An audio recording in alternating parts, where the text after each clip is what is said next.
कक्षा 12वीं के हमारे सभी विद्यार्थियों का बहुत बहुत स्वागत है। हायर सेकेंडरी मुख्य परीक्षा वर्ष 2026 जीव विज्ञान का जो आपका पेपर रहता है वो 70 नंबर का रहता है, आप सभी अच्छे से जानते हैं। तो यहाँ पर जीव विज्ञान का पूरा पेपर का सॉल्यूशन यहाँ पर हम करने वाले हैं। आ जाइए बच्चों, सभी क्लास में जुड़ जाइए। यहाँ पर आप लोगों के लिए हम 4 सेट लेकर आने वाले हैं। ये सेट ए है, इसके बाद बी, सी और डी भी आने वाला है, जो कि आप लोगों के लिए बहुत ही महत्वपूर्ण होने वाला है।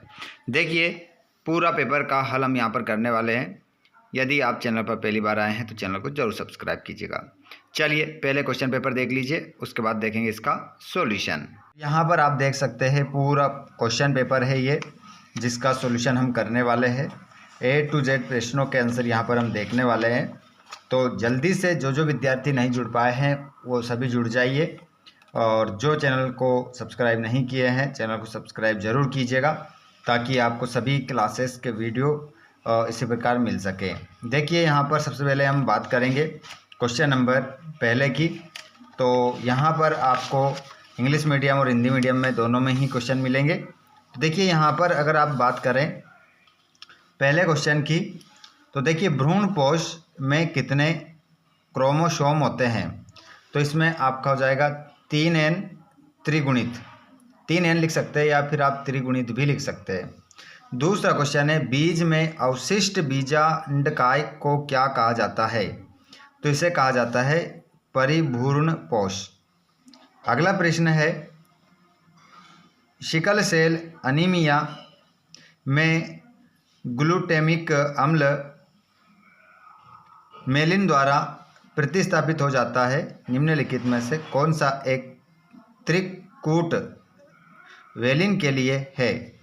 तो इसमें आपका आंसर होगा GUG आंसर इसमें हो जाएगा।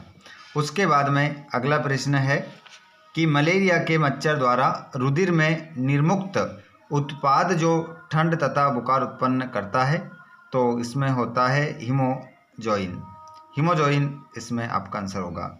अगला क्वेश्चन है एगारोज जेल इलेक्ट्रोफोरेसिस में DNA अणुओं का विलयन किस आधार पर होता है। तो यह होता है केवल माप या आकार के आधार पर। अगला क्वेश्चन है माइकोराइजा उदाहरण है परजीविता का या सहोपकारिता का। तो यहाँ पर हो जाएगा सहोपकारिता का आंसर आपका होगा। इंग्लिश मीडियम वाले बच्चे सेम आंसर इसमें लगाएंगे, सेम टू सेम यही आंसर आपके रहेंगे, इसमें आप देख सकते हैं। उसके बाद यहाँ पर हम आगे देखेंगे अगले क्वेश्चन को। तो अगला क्वेश्चन हमें देखने को मिलेगा स्क्रीन पर, रिक्त स्थानों की पूर्ति करना है। तो यहाँ पर है एक परिपक्व पुटक से अंडाणु के मोचित होने की प्रक्रिया को कहते हैं। तो उसे कहते हैं अंडोत्सर्ग कहते हैं। खालिस्तान में अंडोत्सर्ग लिखेंगे। DNA अंगुली छापी मतलब फिंगर प्रिंटिंग में DNA अनुक्रम में स्थित कुछ विशिष्ट जगहों के बीच विभिन्नता का पता लगाते हैं, इसको कहते हैं। तो इसे कहते हैं दुहावरादार इसे कहते हैं। अगला क्वेश्चन है लैक्टिक एसिड बैक्टीरिया, जिसे हम कह सकते हैं LAB, दूध को खालिस्तान में परिवर्तित कर देता है। तो यहाँ पर दही में परिवर्तित कर देते हैं। अगला है प्राक इंसुलिन में होता है जो परिपक्व इंसुलिन में नहीं पाया जाता। तो सी पेप्टाइड उत्तर हो जाएगा। एडिनोसिन डीएमिनेज एंजाइम से संबंधित जीन में उत्परिवर्तन होने के कारण रोग उत्पन्न होता है। तो डिफिशिएंसी रोग उत्पन्न होता है। अगला है पारिस्थितिक तंत्र की शब्दावली में हरे पादप को कहा जाता है, उत्पादक कहा जाता है। उसके बाद में अगले क्वेश्चन की ओर यदि हम बढ़े, तो अगला क्वेश्चन है आपका सत्य के रूप में तीसरा प्रश्न। इसके भी हम उत्तर देख लेते हैं। सत्य मानव अंड प्रजक है। तो इसमें आपको लिखना है असत्य। अपत्य आप लिखेंगे, अपत्य यहीं लिखा है, ये अपत्य आपको लिखना है, ठीक है। ऐसा निशान नहीं लगना है, बस आपको समझाने के लिए निशान लगाया है। अगला है सिफिलिस एक यौन संचारित रोग है, तो इसका आंसर आपका सत्य हो जाएगा, सत्य ये लिखा है, सत्य लिखेंगे। तीसरा, लाइकेन औद्योगिक प्रदूषण के सूचक नहीं होते, असत्य। कैंसर उत्पन्न करने वाली जींस को ऑन्कोजींस कहते हैं, सत्य। प्रत्येक इंटरफेरॉन की अपनी विशिष्टता होती है, तो इसमें आपका आंसर हो जाएगा सत्य। और क्लेरियस पेरिपाइनस मछली हमारी नदियों की अशल्कमिन के लिए खतरा पैदा कर रही है, तो इसका आंसर भी आपका सत्य हो जाएगा। इंग्लिश मीडियम वाले ट्रू फॉल्स सेम देखेंगे जो हिंदी मीडियम में हमने लगाया है। उसके बाद में यहाँ पर आप देखेंगे जोड़ी देखेंगे, तो देखिए कोरोना रेडिएटा, तो इसको अंड से मिलाएंगे आप। संरचनात्मक जीन, तो इसको मिलाएंगे ZYA। टी लिम्फोसाइड, तो इसको आप मिलाएंगे अस्थि मज्जा। स्पर्धा को आप मिलाएंगे हानिकारक पारस्परिक क्रिया। और PBR 322, तो इसको आप संवाहक से मिलाएंगे। इंग्लिश मीडियम वाले जोड़ी अपनी सेम टू सेम मिला लेंगे। उसके बाद एक शब्द में उत्तर यहाँ देखें तो ZIFT का पूरा नाम लिखिए, जाइगोट इंट्रा फेरोगोन ट्रांसफर। मिलर ने अपने प्रयोग में कौन कौन से पदार्थ लिए, अमीनो एसिड। मानव में साइटोकाइन रोध किस प्रकार सहज प्रतिरक्षा प्रदान करते हैं। प्रश्न क्रमांक 5वें का तीसरे का आंसर आप सभी कमेंट बॉक्स में बताएं, क्या इसका आंसर होगा। देखते हैं, आंसर केवल वही बताएगा जिसने स्टडी की होगी, वही विद्यार्थी इसका जवाब दे सकता है। देखते हैं कितने बच्चे इसका सही जवाब देते हैं। उस जीवाणु का नाम लिखिए जो BT टॉक्सिन उत्पादित करता है, तो बेसिलस थुरिंजिनेसिस। पृथ्वी का फेफड़ा किसे कहा जाता है, तो अमेजन वर्षावन। उसके बाद में यहाँ पर आप सभी क्वेश्चन देखेंगे, क्वेश्चनों के बाद आंसर भी यहाँ पर देखेंगे। इन्हीं क्वेश्चनों को आप अगर अच्छे से लगाएंगे तो बहुत अच्छे नंबर के साथ आप उत्तीर्ण हो सकते हैं। तो यहाँ पर देख सकते हैं सभी क्वेश्चन, आपको स्क्रीनशॉट ले लेना है। एमनोसेंटेसिस क्या है, इसका महत्व लिखिए। MTP क्या है, इसके सुरक्षित काल को लिखिए। बिंदु उत्परिवर्तन क्या है, एक उदाहरण दीजिए। नर मानव हीमोफीलिया जिनको कभी भी पुत्र में नहीं पहुंचा सकता, क्यों। अनुकूली विकिरण क्या है, उदाहरण दीजिए। और हार्डी विनबर्ग नियम को लिखिए। धान के खेतों में साइनोबैक्टीरिया को लाभकारी क्यों माना जाता है। और स्विस पनीर में बड़े छिद्र क्यों होते हैं। उसके बाद अगले क्वेश्चन को यहाँ पर देखते हैं, आंसर भी अभी हम देखने वाले हैं। सभी क्वेश्चन का आंसर हम देखेंगे, पूरा पेपर हल कर रहा है, 70 नंबर का पेपर है। बायोपेंटेड किसे कहते हैं, सुनहरा चावल क्या है, इसके बारे में लिखिए। आबादी घनत्व से आप क्या समझते हैं। छद्म आवरण को परिभाषित कीजिए एवं एक उदाहरण दीजिए। हॉट स्पॉट किसे कहते हैं, भारत के एक हॉट स्पॉट का नाम लिखिए। जैव विविधता के 3 आवश्यक घटकों के नाम लिखिए। मानव वर्षण उदर गुहा के बाहर क्यों स्थित होते हैं, उस थैली का नाम लिखिए, इसके अंदर ये स्थित होते हैं।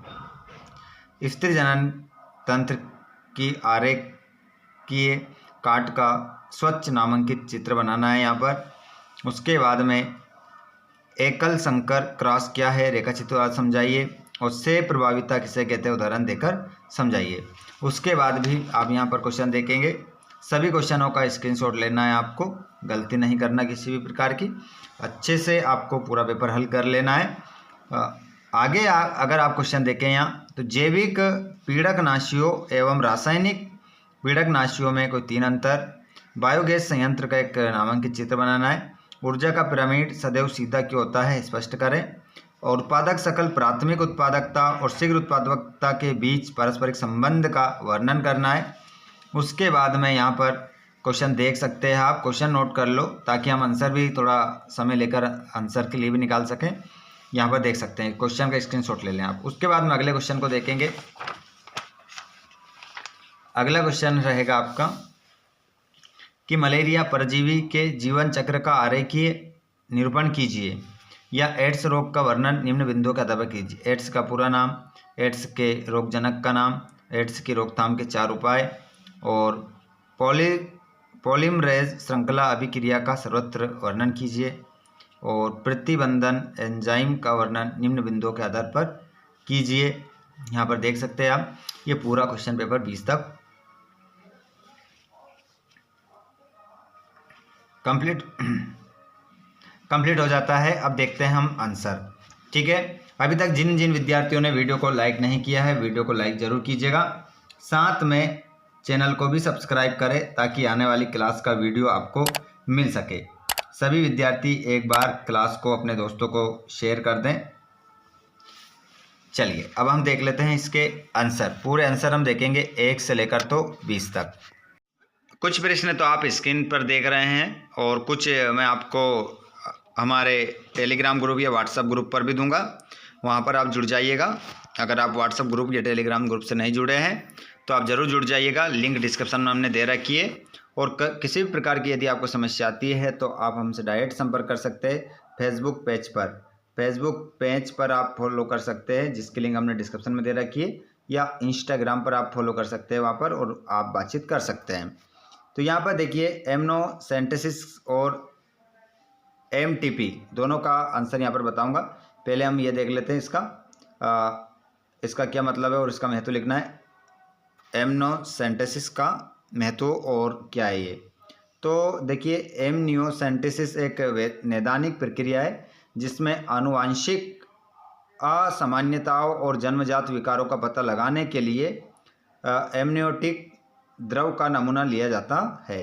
इसका महत्व हो जाएगा, ये भ्रूण में किसी भी आनुवांशिक रूप से नियंत्रित जन्मजात रोग या चयापचय संबंधी विकार का पता लगाने में सहायक होता है। और जो अथवा वाला था एमटीपी क्या है, इसके सुरक्षित काल को लिखिए। तो देखिए, एमटीपी का अर्थ मेडिकल टर्मिनल ऑफ प्रेगनेंसी है। एटीपी, जिसे प्रेरित गर्भपात भी कहा जाता है, गर्भावस्था को समाप्त करने की एक प्रक्रिया है। गर्भावस्था की पहली तिमाही के दौरान एमटीपी की अपेक्षाकृत सुरक्षित माना जाता है। गर्भावस्था की दूसरी तिमाही में गर्भपात का जोखिम थोड़ा बढ़ जाता है।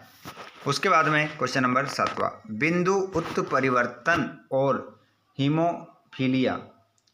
तो यहाँ पर इसका आंसर देख लेते हैं। तो बिंदु उत्परिवर्तन डीएनए अनुक्रम में एक अकलछार युग्म का परिवर्तन है।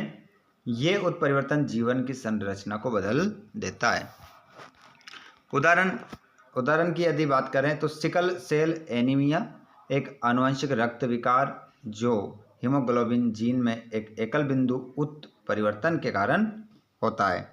उसके बाद में इसका तो वाला नर मानव हीमोफीलिया जिन को कभी भी पुत्र में नहीं पहुंचा सकता।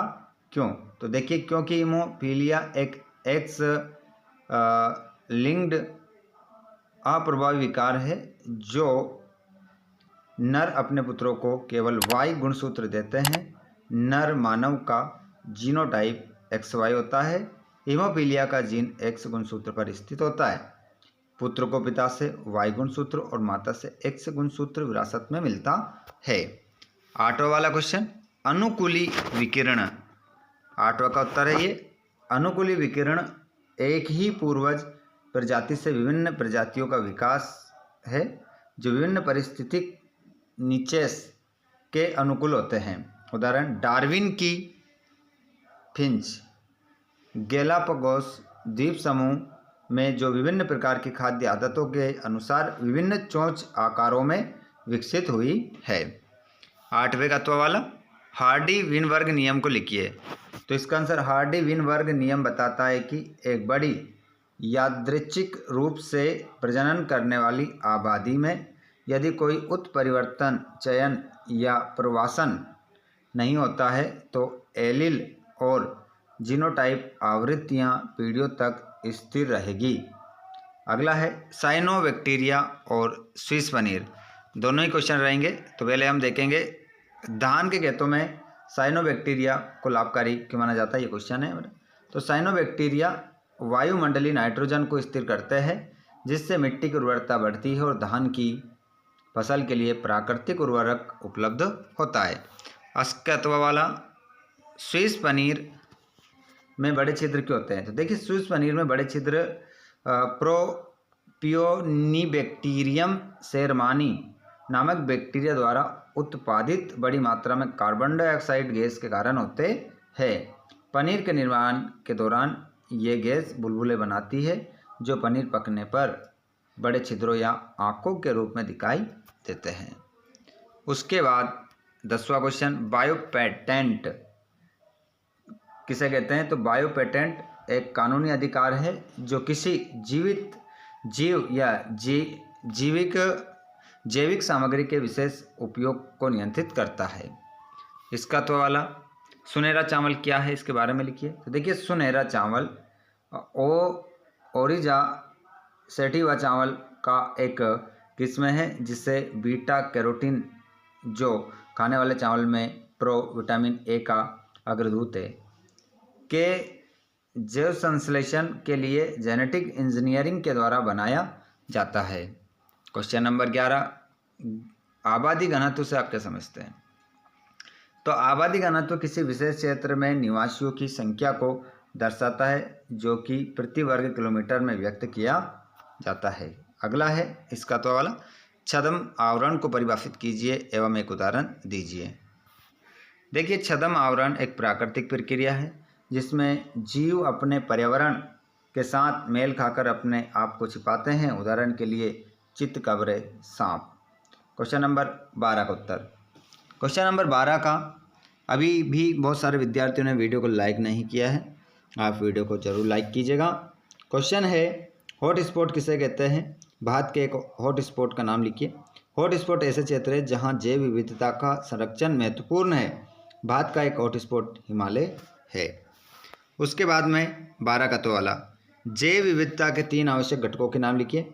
तो जैव विविधता के 3 आवश्यक घटक हैं आनुवांशिक विविधता, प्रजातीय विविधता और पारिस्थितिकीय विविधता। जैव विविधता सभी जीवित प्राणियों और उनके आपसी संबंधों की विविधता है। उसके बाद में 13वें का उत्तर, जो क्वेश्चन हमने देखा था, मानव वर्षण उदर गुहा के बाहर क्यों स्थित होते हैं? उस थैली का नाम लिखिए जिसके अंदर ये स्थित होते हैं। तो मानव वर्षण उदर गुहा के बाहर स्थित होते हैं क्योंकि शुक्राणु निर्माण के लिए शरीर के सामान्य आंतरिक तापमान से 2 से 3 डिग्री सेल्सियस कम तापमान की आवश्यकता होती है। 14 का तो वाला बता रहा हूँ यहाँ पर, से प्रभावी किसे कहते हैं? उदाहरण देकर समझाइए।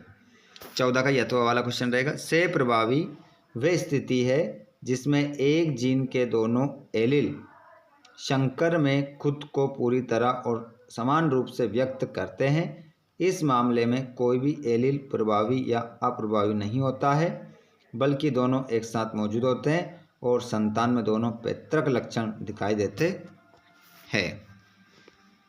देखिए, तो यहाँ पर हमने 14 तक आंसर देखे। बाकी अब बचे कितने? 6 क्वेश्चन है ना। 6 क्वेश्चन बचे हैं। 6 क्वेश्चन मैं आपको देने वाला हूँ व्हाट्सएप ग्रुप पर, टेलीग्राम ग्रुप पर। यदि आपने टेलीग्राम ग्रुप और व्हाट्सएप ग्रुप से नहीं जुड़े हैं तो आप वहाँ पर ज़रूर जुड़ जाइएगा। वहाँ पर आपको आपके परीक्षा से संबंधित महत्वपूर्ण आपकी तैयारी करवाई जाती है। और साथ में चैनल को सब्सक्राइब जरूर कीजिएगा ताकि नेक्स्ट क्लास के वीडियोस आपको हम प्रोवाइड करवा सकें। वीडियो अच्छा लगा तो लाइक कर देना। आप इस वीडियो को कहाँ से देख रहे हैं, आपका नेम क्या है, कमेंट बॉक्स में ज़रूर बताइएगा। धन्यवाद।